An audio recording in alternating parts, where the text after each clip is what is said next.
fue tenida en cuenta como debió ser tenido en cuenta por quienes conducían la organización, de manera que supuso una novedad importante que Luis Almagro se tomara muy en serio todo esto y a partir de esas referencias jurídicas, que también son morales, por supuesto, encabezara la OEA de una manera tan ejemplar, comprándose todos los pleitos que había que comprarse para defender la convivencia pacífica, las libertades públicas, el sistema de derecho y la democracia liberal en términos generales. De modo que es un gran honor y un gran placer, secretario general, tenerlo hoy con nosotros para conversar unos minutos. El formato va a ser el que ya ustedes conocen. Voy a cederle al secretario general la palabra para que haga una breve exposición de unos 10 minutos y enseguida entraremos a la sesión de preguntas y respuestas. Para facilitar las cosas y evitar el caos que se suele generar en este tipo de situaciones, voy a centralizar las preguntas, de manera que les ruego hacerlas por escrito en el chat y luego yo las recogeré y se las trasladaré al secretario general. Adelante, Luis Almagro, y muchísimas gracias otra vez por acompañarnos en esta sesión.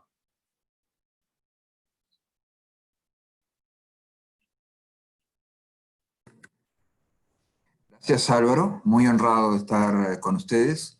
Es un enorme placer, pero además es enriquecedor para mí siempre en los intercambios con la Fundación Vargas Llosa. Son definitivamente momentos en los que el intercambio sobre los temas políticos, económicos y sociales es fundamental. Los análisis, cuanto mejor sean, cuanto más precisos sean, van a ser más relevantes para las soluciones que se necesitan a nivel hemisférico, a nivel regional, a nivel subregional, a nivel de cada país, de cada comunidad. No tenemos el diario del lunes respecto a esta pandemia, no tenemos los resultados finales, tenemos todavía ciclos pandémicos abiertos prácticamente en todo el mundo. Por lo tanto, queda mucho trabajo por hacer y el trabajo es esencialmente el que surge de la política, que es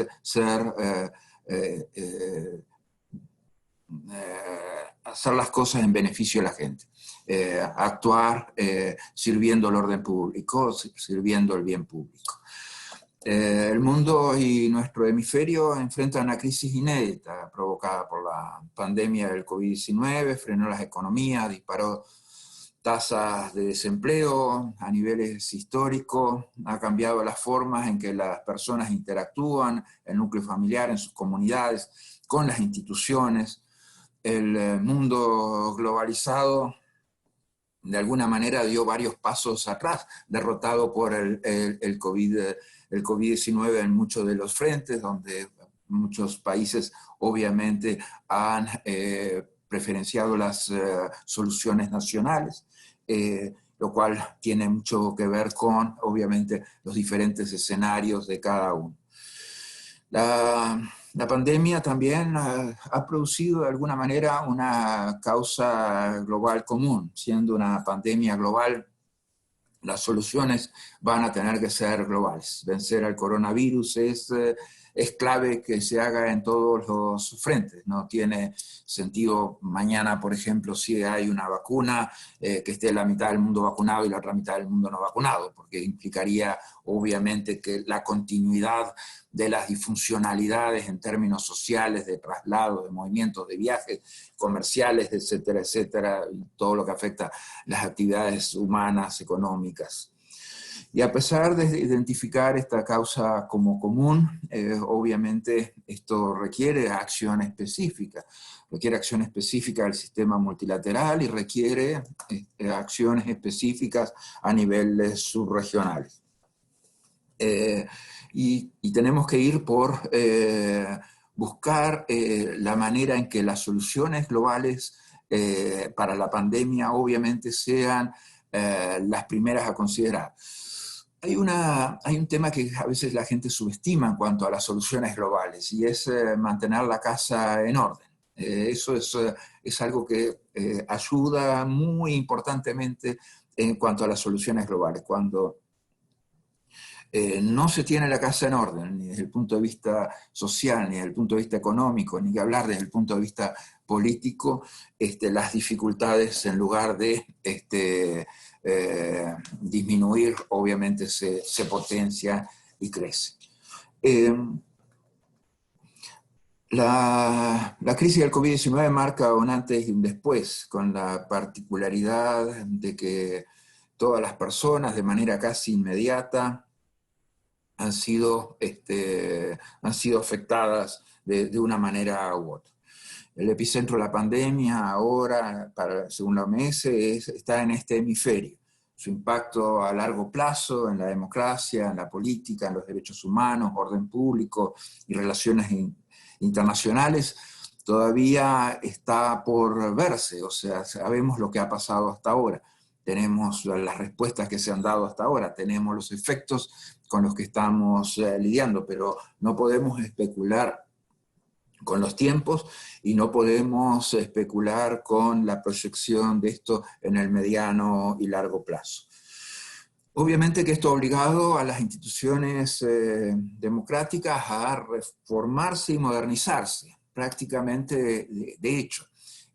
Han tenido que ser mucho más eficientes en tener políticas transversales que hagan que toda la institucionalidad esté involucrada en la lucha contra la pandemia. La lucha contra la pandemia no es solamente un tema específico de salud pública, que no es cómo se atiende a la gente en los hospitales solamente o cómo se administra en esos hospitales. Tiene que ver con todas las variables y dinámicas sociales y políticas, y por eso las acciones tienen que involucrar prácticamente toda la institucionalidad democrática. Esa institucionalidad democrática que además tiene que probar nuevos niveles de eficiencia que son medidos permanentemente en función de resultados, en función de situación económica, en función de situación social, y así como hay empresas que no sobrevivirán a esta crisis, tenemos instituciones que si no se reciclan adecuadamente en términos democráticos, si no asimilan nuevas variables de tecnología, si no tienen los recursos humanos que tengan la capacidad de respuesta a los problemas de la gente, si no logran condiciones y procesos que sean expeditos y que sean en tiempo real, definitivamente esas instituciones estarán primero demostrando enormes problemas de adaptación, lo cual no es bueno, y estarán en serias dificultades para proyectar su vigencia al futuro. Y esto vale para las organizaciones internacionales, y esto vale para los países. Y esto implica niveles de conocimiento y niveles de eficiencia. Ayer el dictador Maduro, gobernante ilegítimo Maduro, se refería a los éxitos del ALBA, que verdaderamente uno todavía no los ve por ningún lado, porque verdaderamente el ALBA está montado en dictaduras que han fracasado en términos económicos, sociales, en temas de acceso a derechos económicos, sociales y culturales de la gente, ni que hablar en la destrucción de sistemas productivos, lo que ha generado las peores crisis humanitarias del hemisferio y las peores crisis migratorias del hemisferio. Y hablaba de la OEA, pero en términos de apoyo y cooperación en salud, lo cual también demuestra una ignorancia que todo el mundo le ha reconocido siempre al dictador, y es que la OEA no tiene mandato ni presupuesto para temas de salud, es la Organización Panamericana de la Salud. Pero cada uno, sin perjuicio de esta muestra de ignorancia, cada uno va a tener que demostrar su validez nuevamente. Cada una de las instituciones va a tener que relegitimarse va a tener que demostrar sus niveles de eficiencia y sus capacidades de actuación en estos tiempos. Obviamente que el cambio principal es al principal cargo que hay en el sistema democrático, y es la ciudadanía. La ciudadanía ha tenido que cambiar fundamentalmente.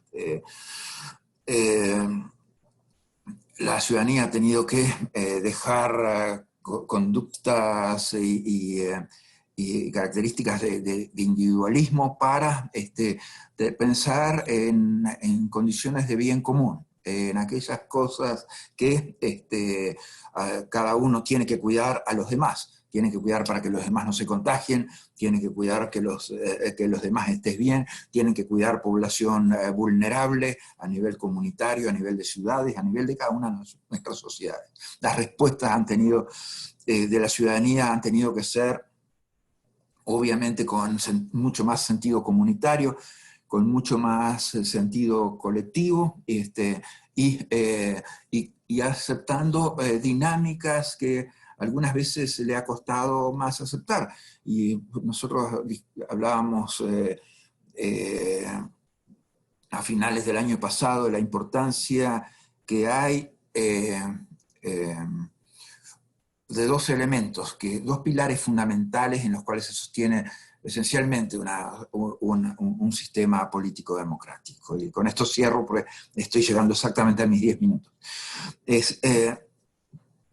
Y es el Estado de Derecho democrático, que es fundamental, esos principios y valores que surgen, no específicamente Estado de Derecho. Estado de Derecho hay en países que no tienen sistema democrático, en reinos absolutistas y en regímenes totalitarios.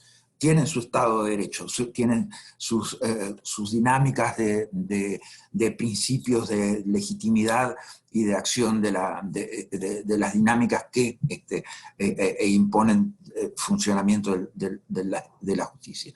Pero el Estado de Derecho democrático es otra cosa, y esto tiene que ver con nuestra identidad continental.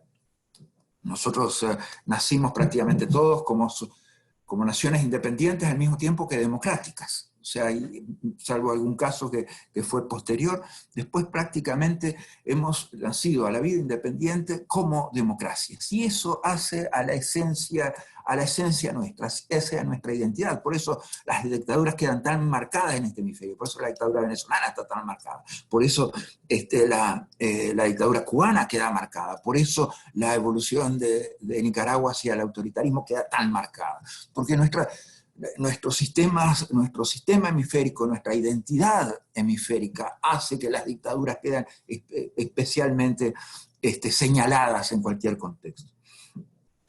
Y el otro elemento que va conjuntamente con ese Estado de Derecho democrático, es el orden público, que son las condiciones por las cuales hoy la gente sabe que tiene que mantener distancia social, o tiene que seguir las políticas de confinamiento, o que han visto sus derechos de libre circulación, de reunión, de asociación, de protestas masivas, restringidos. O sea, tiene que ver con un concepto que es esencial, fundamental, el orden público. Pero el orden público solamente puede funcionar en un contexto de Estado de Derecho democrático, no puede ser aislado de lo mismo, no es orden público cuando lo implementa una dictadura. Eso tiene una lógica tiránica, obviamente tiene una lógica represiva, tiene una lógica opresiva que lo deslegitima como concepto de orden público. Más bien, cuando se evoluciona hacia una forma tiránica o una forma autoritaria, es una muestra de desorden público, porque cuando no existen garantías y derechos que sean vigentes, esa es la realidad. Hice lo más breve que pude el cuento, pero la historia, pero eso son los conceptos fundamentales a los que quería referirme antes de empezar. Bueno, muchísimas gracias, secretario general. Quisiera trasladarle un par de preguntas antes de recoger las que nos está haciendo el auditorio. Y antes de eso quiero saludar la presencia en el foro de la actual embajadora de Colombia en Madrid, Carolina Barco. Bienvenida a la reunión. Secretario general, hay en estos momentos unas cifras que van complicándose muchísimo en la región, a diferencia de lo que pasaba hace algunas semanas, donde la impresión que había era que América Latina había logrado sortear lo peor de la crisis mientras se concentraba esa crisis en otras partes del mundo. Desde luego, el lugar desde donde yo mismo le estoy hablando hoy era uno de ellos. Ahora las cosas han variado significativamente, hay ya más de 70.000 personas fallecidas en América Latina y desde luego el número de infectados es altísimo, empezando por Brasil con más de 700.000 personas y desde luego Perú más de 200.000 y Chile y México largamente más de 100.000. Es decir, estamos hablando de una región que se ha vuelto a ojos del resto del mundo hoy uno de los focos principales, sino el principal de la crisis internacional.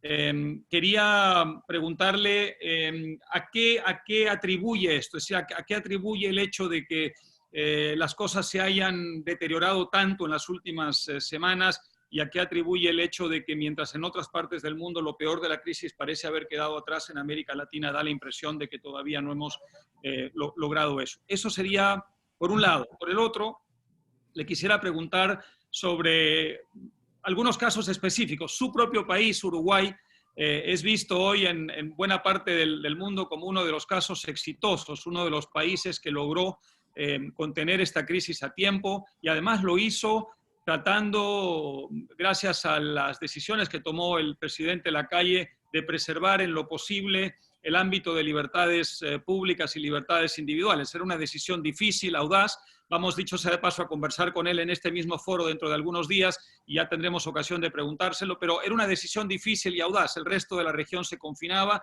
y él se resistió a aplicar medidas excesivamente estrictas y las cosas parecen haberle salido hasta ahora bien. Desde luego hay la preocupación de lo que pueda pasar en la frontera con Brasil. El otro caso interesante es el de Costa Rica. Allí hubo un confinamiento algo mayor que el de Uruguay, aunque no tan estricto como otros países de la región, y las cosas también en Costa Rica parecen haber funcionado bien, a diferencia de lo que ha pasado en algunos otros países de la región, incluyendo Nicaragua, donde ahora hay un deterioro verdaderamente muy significativo, que seguramente tiene mucho que ver con el tipo de régimen que tiene. Quería entonces, secretario general, preguntarle esas dos cosas y luego paso a recoger las preguntas del auditorio.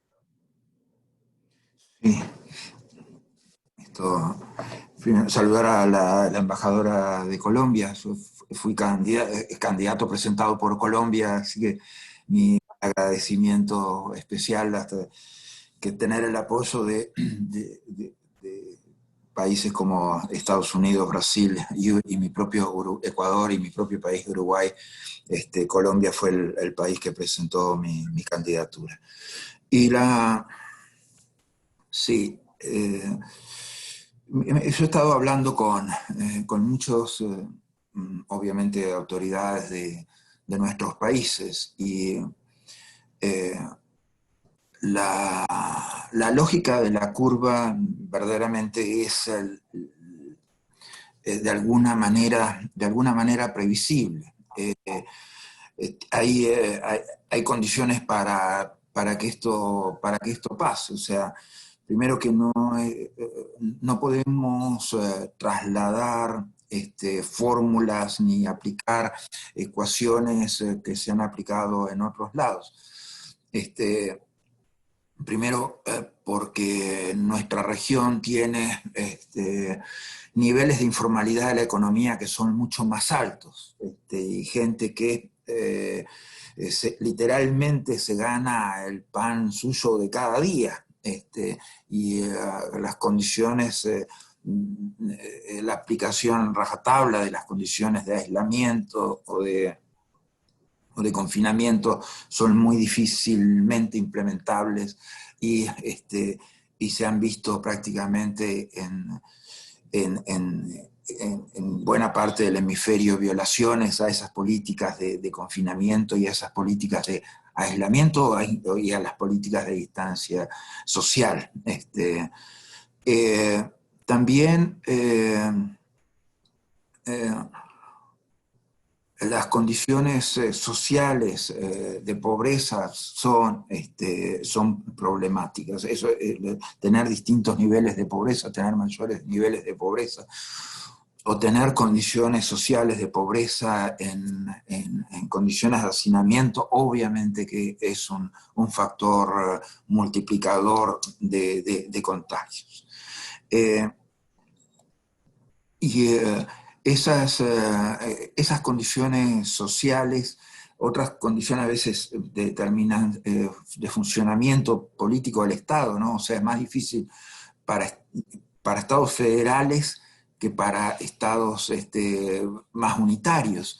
En los estados federales a veces hay políticas a nivel de cada uno de los estados que son diferentes y se ven resultados diferentes a nivel de cada uno de los estados dentro de los países más grandes, eso también, y las dinámicas de la ejecución y la implementación de las medidas es completamente diferente y tiene sus efectos también sobre la situación. La situación de Uruguay sí, o sea, Uruguay tomó las medidas adecuadas apelando a la responsabilidad de la población al respecto. Y en un país en que somos relativamente pocos y no tan densamente poblados y en los cuales la vida comunitaria lleva que nos conozcamos prácticamente todos, o sea, en Uruguay, o sea, un rato estar hablando con un uruguayo, uno entiende, ya tiene tres parientes en común y 5 amigos en común. Entonces, las dinámicas sociales también fueron utilizadas de buena forma por el gobierno para ir aislando el virus y para ir logrando esos resultados. Con mucha responsabilidad política y con mucha responsabilidad social y económica. Y las medidas verdaderamente fueron muy inteligentes teniendo en cuenta el contexto social. Pero Uruguay es un país sin margen de error, o sea, siempre lo digo, o sea, Uruguay es un país que somos pocos, con prácticamente ningún recurso, o sea, los recursos que tenemos serían 3 vacas y 3 ovejas por habitante, eso no da para vivir, o sea que depende mucho de nuestra actividad profesional y de nuestro oficio, de lo que hagamos, de nuestro trabajo para vivir. Entonces, y eso hace una lógica de responsabilidad que obviamente bien utilizada y bien contextualizada por las medidas del gobierno han dado los resultados por ahora, pero o sea, esto es atención 1000 en 1000, o sea, hay que mantener la concentración hasta cerrar completamente el ciclo. Lo mismo de alguna manera, aún con las diferencias de las medidas, podemos hablar de Costa Rica, con los desafíos que tiene Costa Rica, que son muy grandes por mucha permeabilidad a migración.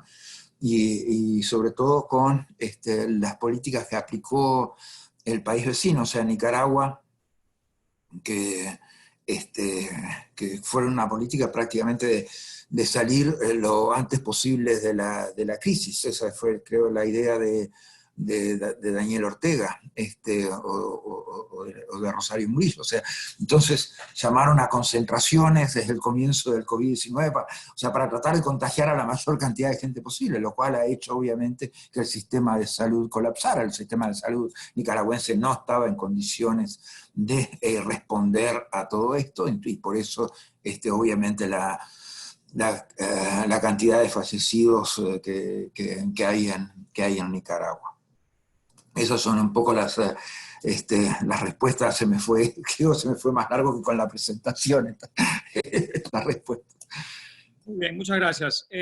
Bueno, tengo varias preguntas, voy a tratar de agruparlas.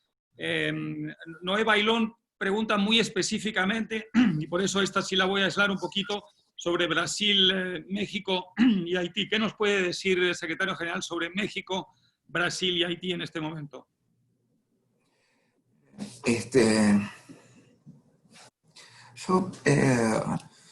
Es algo que dije al principio y verdaderamente generalmente prefiero hablar de políticas y no específicamente de países. Yo creo que cada país actuó de buena fe para hacer lo mejor que posible de acuerdo a las condiciones políticas, sociales, económicas que tenía. Y no se pueden pedir a Brasil que aplique las medidas de Uruguay, porque no, eso no tiene el menor sentido, o sea, ni en dimensión, ni en población, ni en condiciones sociales, ni en condiciones económicas, ni en condiciones productivas.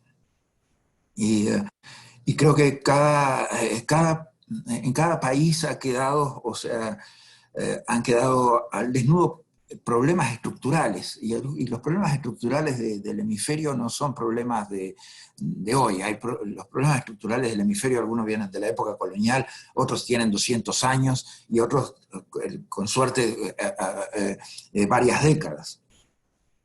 Y eso es una realidad hemisférica, o sea, cuando tenemos determinados niveles de pobreza, cuando tenemos determinados niveles de hacinamiento en zonas pobres, cuando tenemos informalidad de la economía por arriba del 60%, cuando no hay una institucionalidad a veces que pueda llegar a cada uno a cada uno de los ciudadanos, a cada una de las ciudadanas. O sea, entonces, obviamente que hay problemas estructurales que han quedado en evidencia y han sido muy fuertemente expuestos durante esta pandemia, lo cual quiere decir que nunca podemos subestimar nuestras políticas. Como decía, nuestro oficio de la política es el bien público, el servir a la gente. Y hoy nuestras políticas tienen que estar decididamente orientadas por ese camino, de fortalecer las condiciones para que la gente pueda no sufra un impacto social, no sufra un impacto económico, y proteger la salud lo más que se pueda. O sea, países como Haití, con instituciones que sabemos que son débiles, que tienen debilidades estructurales de décadas, con problemas sociales sin resolver de décadas. O sea, las acciones y las políticas obviamente que tienen un limitado impacto en su gestión. Es un dato de la realidad, y esto ha quedado en muchos casos expuesto. ¿No? Pero cada uno de los países ha estado respondiendo como mejor podía responder. Y yo creo que lo peor que se puede hacer es politizar este contexto de pandemia, o pasar facturas por este contexto de pandemia. O sea, lo hemos visto en todos lados a veces. O sea, se han criticado, por ejemplo, las políticas, lo hemos visto en donde se han tomado, y en nuestro hemisferio se han tomado acciones diferentes prácticamente en todos lados. O sea, se ha pasado desde a la aplicación de medidas drásticas desde el comienzo, hasta medidas graduales, hasta una gradualidad extrema. Todos, obviamente, los que han aplicado las medidas drásticas se les ha criticado por aplicar las mismas. Los que han aplicado una gradualidad extrema se les ha criticado por aplicar las mismas. Los que han aplicado otros niveles de gradualidad también se los ha criticado. O sea, hay mucha gente que aprovechó para pasar facturas. A veces se actuaron en forma contradictoria, se criticaron las medidas muy graduales, pero al rato se llaman a manifestaciones que son definitivamente algo contrario a la preservación de distancia social y de las medidas de aislamiento que se piden. Entonces hay muchas contradicciones en todo esto, y creo que no podemos entrar en esa lógica. Sí, tenemos que entrar en la lógica de ver cómo apoyamos y fortalecemos las instituciones, cómo hacemos que las instituciones sean más fuertes, cómo colaboramos para que cada país, las instituciones, tengan la mejor capacidad de respuesta a la pandemia, cómo hacemos que podemos apoyar externamente para que los sistemas de salud sean más fuertes, y que la ciudadanía sea más responsable. Y y esas variables hacen a la esencia, o sea, del funcionamiento de las cosas. Y el combate a la pandemia no es de arriba hacia abajo, es de abajo hacia arriba. Cuanto más responsable sea la ciudadanía, mejores son las condiciones de respuesta a la pandemia. Y cuanto más conciencia tenga la ciudadanía de que tiene una responsabilidad respecto a la lucha contra la pandemia, mejores van a ser las condiciones. Esa es una realidad.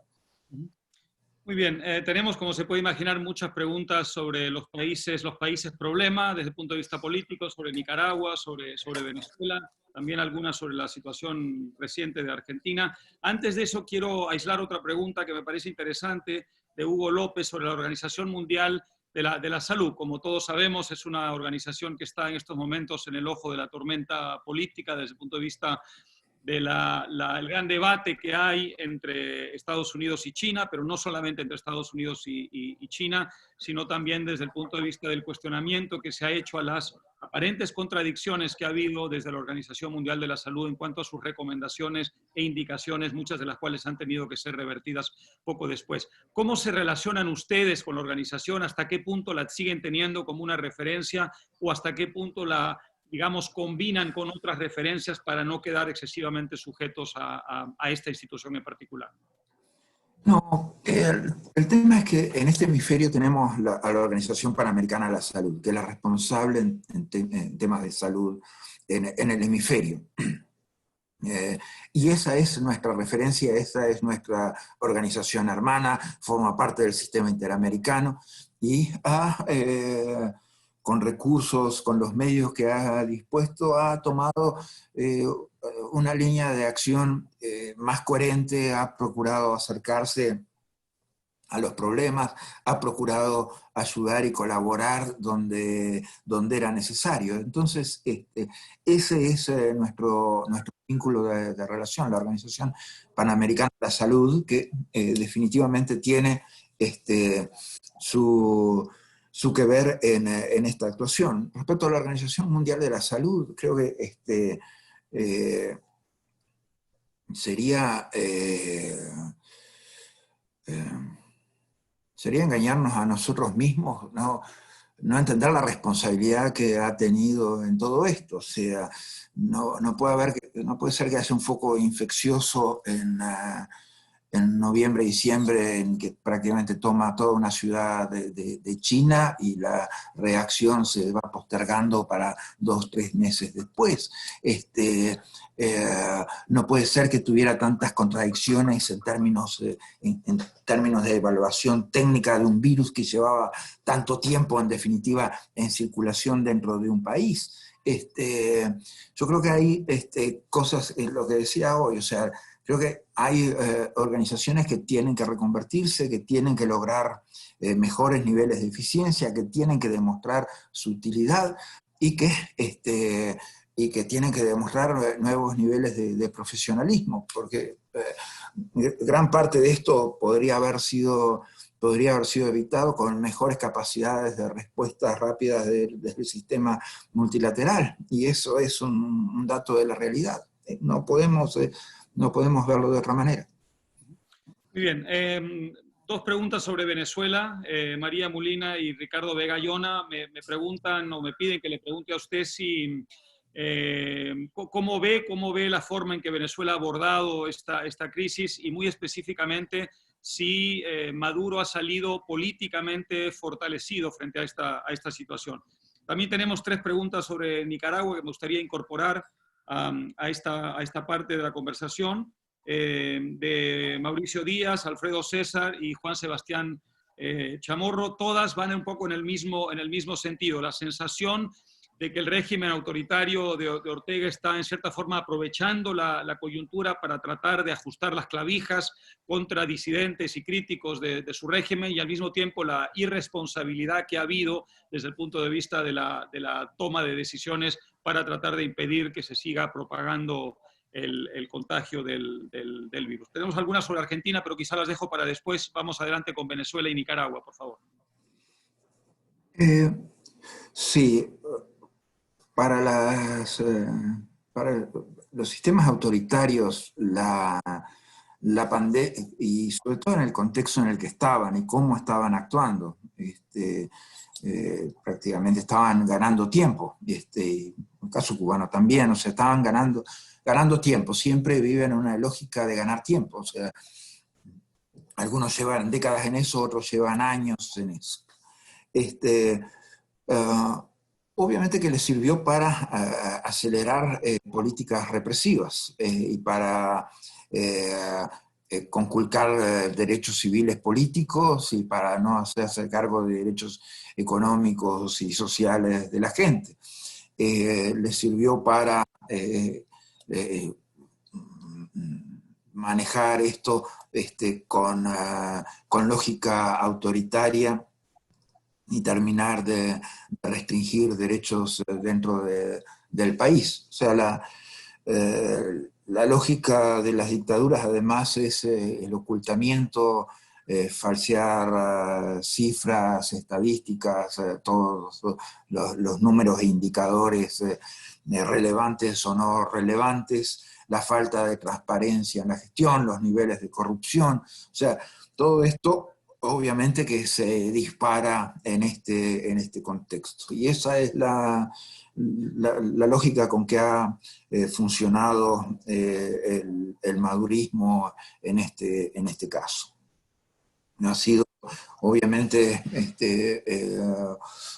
prohibir la libertad de circulación, libertad de reunión, de asociación, de protestas, es algo muy funcional al madurismo, y exacerbar eso a límites definitivos le ha pasado. Entonces lo vemos en la red, creo muy gráfico, es una entrevista a una venezolana, o sea, no sé si me va a matar el hambre o el coronavirus, o sea, es un país con una situación humanitaria completamente detonada, o sea, son esencialmente regímenes fracasados, lo que he señalado, o sea, fracasados en términos económicos, fracasados en términos sociales, fracasados en términos productivos y fracasados en términos políticos, porque cuando hay que robarle la soberanía al pueblo, a la nación, obviamente que es el primer fracaso político.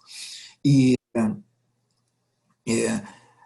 esa es la situación del madurismo que obviamente terminará la pandemia como la empezó, con los mismos niveles de irresponsabilidad en todos los campos, con la misma lógica opresiva y represiva, y sosteniéndose en el poder a cualquier costo, y ocultando cifras. Y obviamente, imagínense que este es un país, un régimen que fue capaz de ocultar durante años 8.000, 7.000 ejecuciones extrajudiciales. O sea que ocultar el número de muertos para el madurismo no es algo siquiera nuevo, o sea, es algo que viene practicando desde hace mucho tiempo. En cuanto a la lógica de Ortega, que ha sido un poco, ha sido diferente, obviamente, lo explicábamos hoy, o sea, llevar la expansión de la pandemia al máximo para que el ciclo termine lo antes posible, obviamente sin reparar si el sistema de salud estaba capacitado para eso o no. Y también, o sea, no... la lógica es que después de esta pandemia, o sea, se habrán afirmado variables represivas, se habrán afirmado variables de eliminación de libertades públicas y de aplastamiento a la disidencia. O sea, eso es muy funcional hacerlo en este contexto. Así que esa es la lógica de los dos países, uno diferente que el otro. O sea, me he enterado que Arriaza habló con Ortega para tratar de convencerlo de que fuera por otra línea más parecida a la de ellos, de reprimir y ir por los confinamientos y la restricción completa en esa lógica de exterminar las libertades, pero en ese caso, o sea, yo conozco a Ortega y conozco a Arriaza, y obviamente la mente superior prevaleció sobre la mente inferior, y Ortega obviamente siguió haciendo lo que tenía en su cabeza. ¿Cómo no? Hay preocupación, evidentemente, sobre lo que pasa en Argentina, que estoy seguro que usted está siguiendo muy de cerca. Por ejemplo, tenemos la pregunta de Lucía Folino.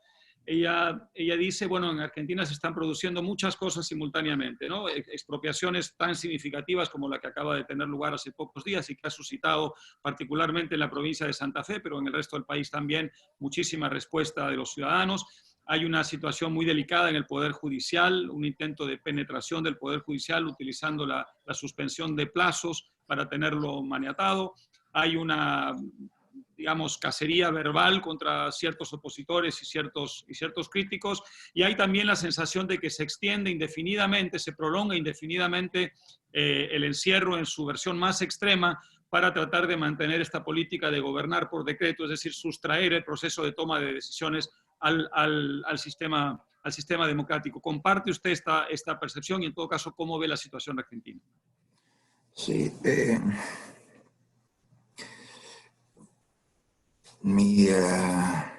la lógica de trabajo de la Secretaría General obviamente no puede ni debe ser el análisis político.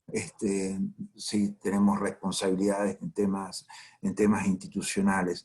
En todo caso, o sea, respecto al proceso de expropiación, vamos a esperar y ver cómo termina el mismo. O sea, no, lo hablábamos un poco antes de empezar, y esperemos a ver si esa medida cómo se implementa, y si se implementa esa lógica o una otra lógica al final. O sea, vamos a esperar. O sea, había algo que decía, una vez me dijo Luis Lacalle de Herrera, que decía Luis Alberto de Herrera, y antes de hacer algo es muy importante no hacer nada. O sea, mirar y estudiar el tema. Y vamos a hacer eso. O sea, les pido que hagan eso nada más. O sea, vamos a mirar y ver si esto evoluciona hacia ese punto que se decía al principio, o si evoluciona hacia otra forma, o es otra la solución en definitiva. Eso es, sí, es lo que queremos decir al respecto de la expropiación. Sí, supongo que el gobierno argentino tendrá mucho cuidado con la lógica de expropiación. O sea, ese fue uno de los temas más relevantes de las negociaciones Mercosur-Unión Europea. Y por lo tanto, eso afectaría también la propia imagen del Mercosur. Si empezaran a pasar cosas que no estuvieran adecuadamente fundamentadas y que no fueran implementadas de la manera correcta, o acciones políticas o medidas que no fueran consistentes. Entonces, esperemos a ver qué es lo que en definitiva pasa con este proceso. Respecto a lo demás, sí, o sea, pero yo ahí también me salgo un poco de Argentina. O sea, imagínense que si yo tuviera que, vamos a poner, aplicar la Carta Democrática a todos los países que han restringido libertad de circulación, libertad de reuniones, libertad de asociaciones, libertad de... O sea, prácticamente tendría que aplicarle la Carta Democrática a todo el hemisferio, tendría que empezar por acá, por Washington, que es donde estoy. O sea, y no es la lógica. Por eso, o sea, en mi presentación decía, hay dos elementos fundamentales: Estado de Derecho democrático y el orden público. Y estas dos cosas van combinadas, y son fuertemente combinadas, y tenemos que, es una cosa como las reacciones que han tenido y cómo han actuado las democracias y cómo han actuado las dictaduras, y eso siempre tenemos que separarlo, y tenemos que separarlo de una manera clara. El funcionamiento del Poder Judicial está en la misma situación que prácticamente todo el hemisferio también. No veo, yo he visto, o sea, el he visto los plazos alargarse en todos, acá en Washington, ¿no? Y está juzgados cerrados, o sea, para gran parte de los temas, o sea, no es, creo que tenemos que hoy analizar las cosas en un contexto más amplio y un poco en niveles comparativos diferentes, ¿no? O sea, cuando baje la polvareda, sí, ahí podremos ver cómo ha bajado la polvareda en cada país, y si estos temas de medidas de emergencia se extienden, hay alguno que se le ocurra con poco criterio extenderlos o prolongarlas más allá de lo que indica la racionalidad de las cosas. Pero todavía no ha bajado la polvareda, como dijimos, estamos en el epicentro del tema de la pandemia, o sea, ninguno puede bajar la guardia hoy. No, ninguno puede bajar la guardia hoy, vale para todos. Muchas gracias.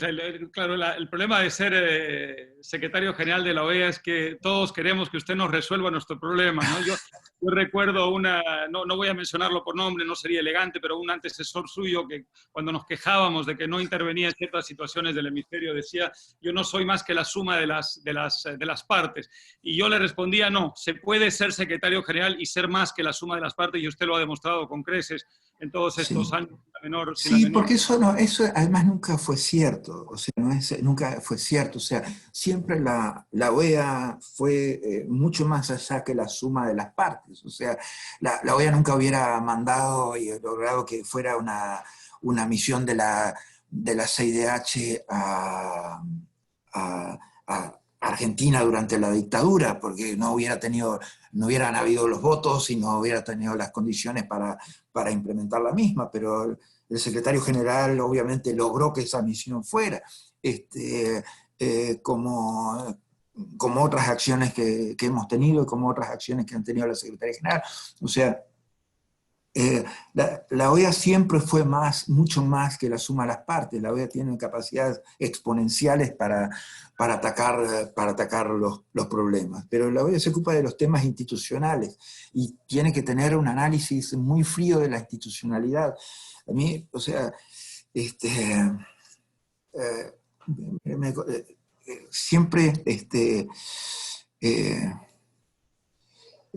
me parece muy fácil aquellos que resuelven las cosas con la ideología. O sea, las cosas es la peor manera de resolverlas. O sea, tenemos ejemplos permanentes, ¿no? O sea, de un lado y del otro.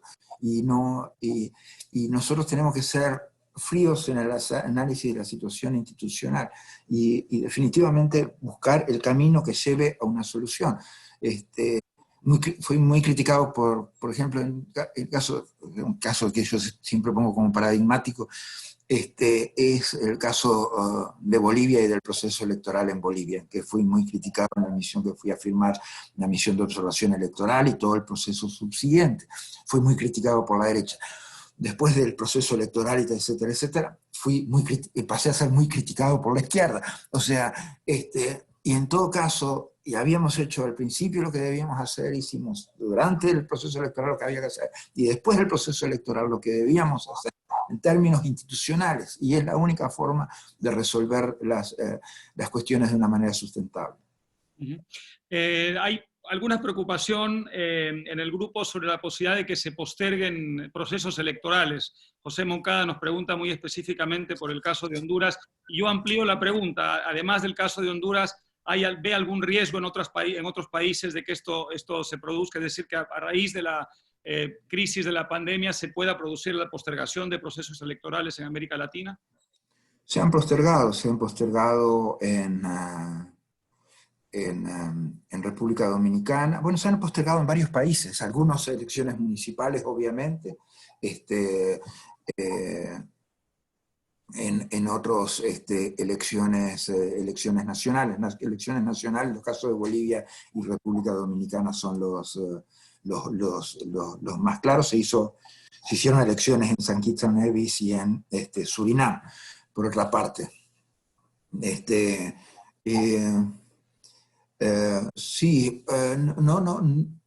No nos preocupa las suspensiones que se han hecho. Nos preocuparían si hubieran sido indefinidas y si no hubieran tenido un tiempo y un plazo para realizarse, y creo que los países tienen que buscar soluciones tecnológicas, soluciones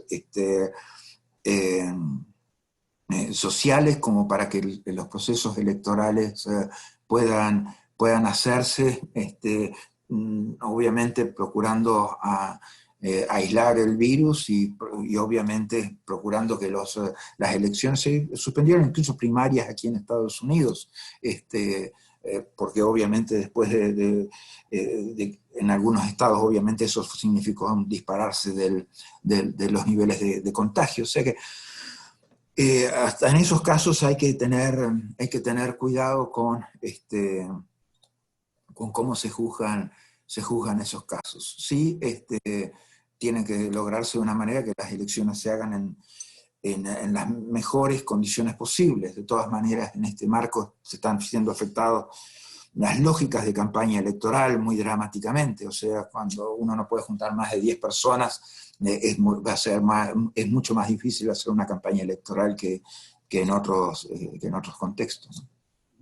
Usted mencionó el caso de Bolivia, cuando se suscitó el grave fraude electoral que finalmente acabó con la salida de Evo Morales del poder y su sustitución por la actual presidenta interina, por la presidenta Áñez.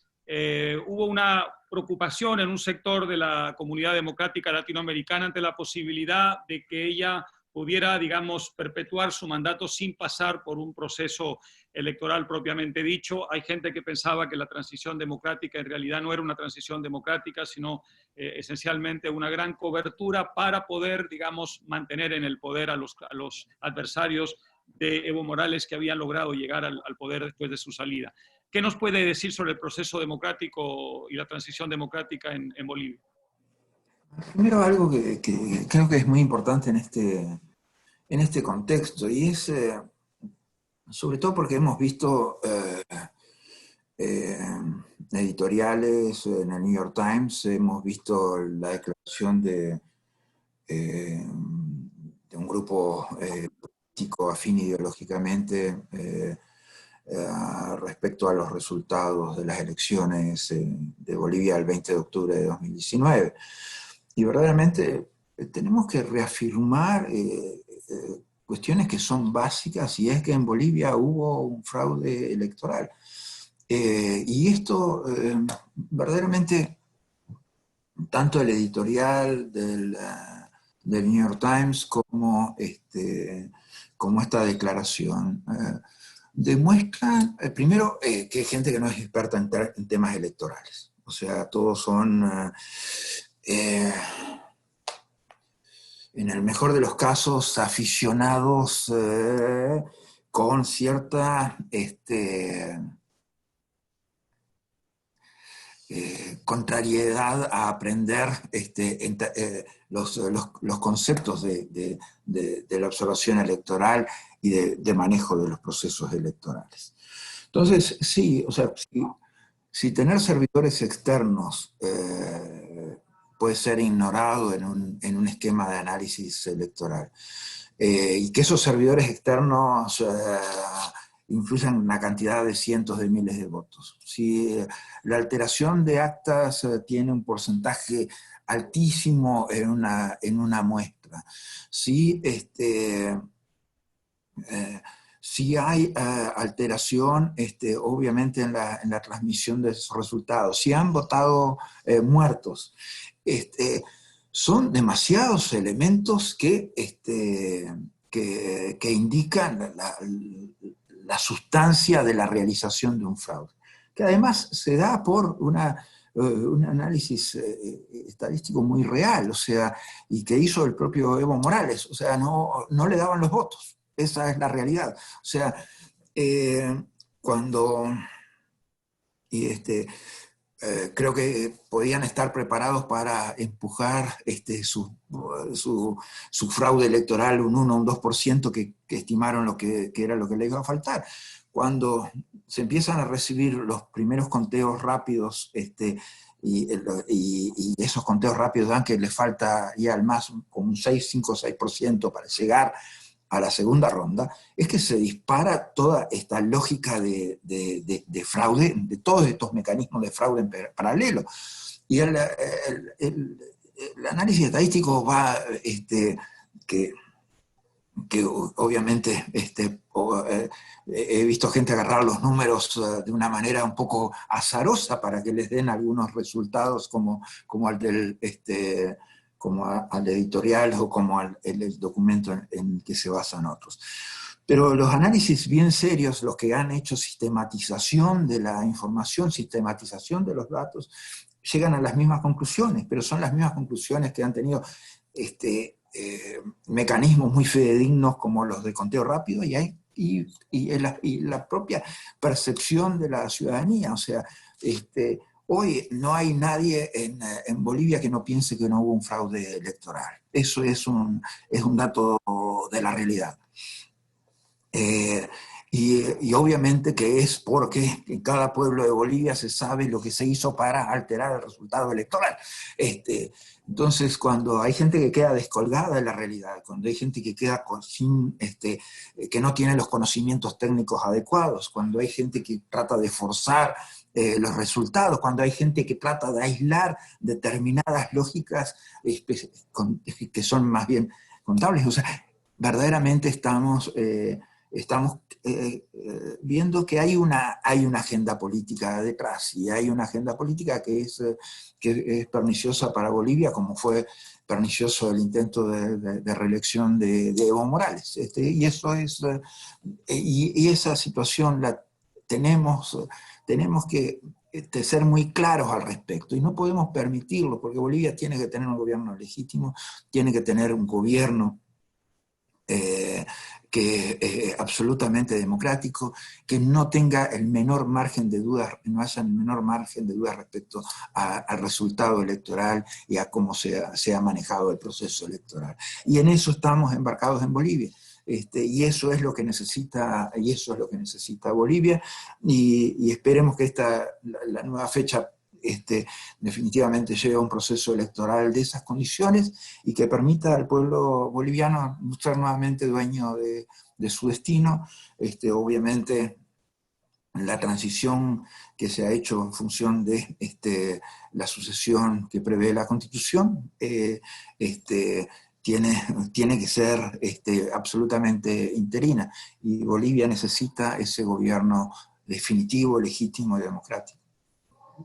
Muy bien, muchísimas gracias. Le prometimos al secretario general que no le tomaríamos más de una hora de su tiempo. Se nos quedan muchas preguntas en el tintero para una futura ocasión. En fin, algunas muy interesantes, como hasta qué punto los científicos se equivocaron en su pronóstico y llevaron a los gobiernos por temor a adoptar medidas quizá extremas que han tenido consecuencias económicas serias.